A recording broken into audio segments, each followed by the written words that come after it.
Want to give you a live look from our partners at the Pueblo Chieftain, where we have plenty of blue skies outside in Pueblo and temperatures have warmed up. 71 degrees the current temperature there. And we are going to stay warm here throughout the remainder of the evening. However, something that we will also be tracking is the potential for at least some rain for the Pikes Peak region. Here's a look at Skycast at 6 o'clock, and you'll see that blob of yellow and green up toward the north and east of Colorado Springs. We are tracking some storms right now that are up across the high country. Those should continue to slide eastward as we take you through the remainder of the evening. So we could get some light rain along the Palmer Divide up around Teller County. We'll keep an eye on that. Not expecting to see anything in the way of severe weather, though, overnight.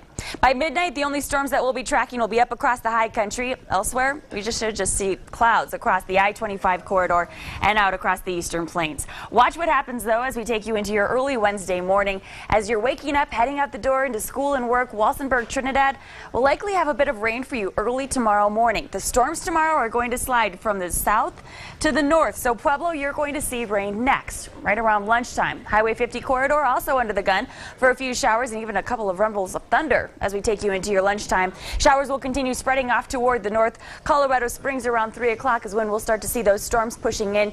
You'll notice, though, those areas of yellow. That's Skycast's way of suggesting where we could see some of the stronger storms, the heaviest rain. That all looks to really be concentrated across the plains. So that's where we'll have the biggest threat of seeing some of that heavy rain. Obviously, we're still battling some flooding issues along the Arkansas River. So places like Avondale and La Junta will have to monitor the rain that develops in those areas very, very closely, as it could prompt even more in the way of those flooding concerns. We'll keep the storms around as we take you into the evening, but you'll notice that the bulk of the activity really going to begin to push off across the far eastern plains into Kansas, so we'll keep an eye on that. Storms tomorrow, while they will be capable of producing heavy rain, could see some pea-sized hail also. We're not really looking for a big threat of severe weather, so good news there. But nevertheless, if we get any of those heavy rain producing storms to move over areas that have already been saturated by recent rain or over area burn scars, flash flooding is going to, of course, be a concern. Low temperatures tonight will be falling into the 40s for most. The extra clouds really helping to keep it a bit milder overnight tonight. Tomorrow afternoon, not quite as warm as it was today. Well, it's 60 degrees in Colorado Springs. Will fall just short of the 70-degree mark in Pueblo, with temperatures in the 60s and 70s from La Junta to Lamar. We are going to keep the temperatures warming, though, as we take you into the end of the work week, with upper 60s expected for Colorado Springs Thursday and Friday.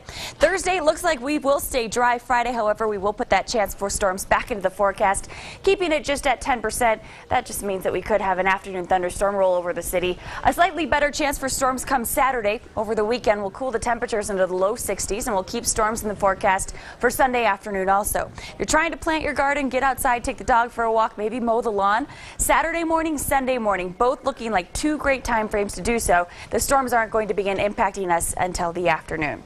We'll have a slightly better chance for storms as we take you into early next week. High temperatures dropping into the 50s both Monday and Tuesday. In Pueblo, 69 degrees tomorrow, 77 on Thursday, with mid-70s expected Friday. We'll keep it dry in Pueblo Thursday, Friday, but then Saturday we will have just a 10% chance for storms. We'll dry things out Sunday, Monday, bring storms back into the forecast on Tuesday. Temperatures falling to 65 degrees, though, by next Tuesday also.